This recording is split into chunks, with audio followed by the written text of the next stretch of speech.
Welcome to day 3 of this ongoing sexual purity campaign. Thank you for your likes, feedback, comments, and responses. On the first day, I talked on sexual atheism. Second day, I talked on misconceptions about virginity. Today, I'll be talking about sexual categorization. All these things are forms of lies that has to do with sexual purity, which is the main topic I'm addressing throughout this campaign. In commemoration of World Sexual Purity Day, November 14, 2025. Now, sexual categorization is about limiting the concept of sexual purity to a certain group of people. The first expression of this sexual categorization has to do with the assumption that, or the emphasis on sexual purity being for singles alone. This is common in very conservative denomination where there's a continuous emphasis on sexual purity as a singles thing. It's almost like married people are assumed to have understood the concept of sexual purity and are exempted from the responsibilities and commitment that comes with it. This is a lie. Hebrews chapter 13 verse 4 says, "Honor the sanctity of your marriage and keep your vows to one another, for every form of sexual immorality God will judge, be it that you are single or married." It means the instruction to stay away from sexual immorality is a instruction that is directed at both singles and married. It's God's expectation that single people should be committed to sexual purity as married people are.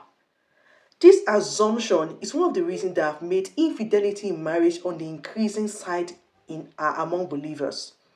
If the emphasis on sexual purity to single is as emphasized to married people, this imbalance will not be there. It's almost as if we assume that people are having sex, everything that has to do with their sexual life as married people is healthy. Whereas for single, because we have emphasized abstinence to them, we keep on emphasizing sexual purity to them. Concept of sexual purity is not just for teenagers, it's not just for married people. It is God's expectation that everyone will keep themselves in holiness and in honor and stay for sexual immorality. Another expression of this sexual categorization is the assumption that once you are married, now this one's for married people, once you are married, the responsibility that comes with staying sexually pure, you are exempted from it. It's almost as if people believe when I'm married, now I can explore sex anyhow I want. So sexual temptation is not really a big deal. I've seen married people trivialize their closeness to the opposite sex because they feel like, I'm not under pressure. No, I'm not under any sexual pressure. But the fact is, temptation comes with attraction. The more you give your time to a thing or a being, the more they become a potential source of temptation to you. And when you begin to give your attention to someone else who is not your spouse, you are creating ground for cheating with that person, with your spouse already.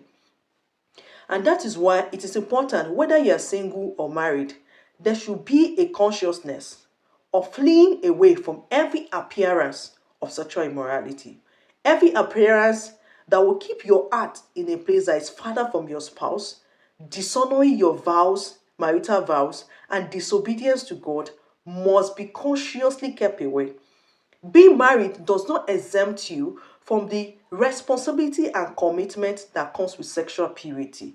Rather, it gives an environment for you to express your sexuality in holiness and honor of your marriage covenant. It doesn't exempt you. What it does is it creates an environment where you can express your marriage, your sexuality in holiness and in honor, but then you still have a responsibility to remain sexually pure and keep your sexual expression within your marriage alone. So tomorrow, we continue with another topic that has to do with lies about sexual purity. Thank you for joining me today. Talk to you tomorrow.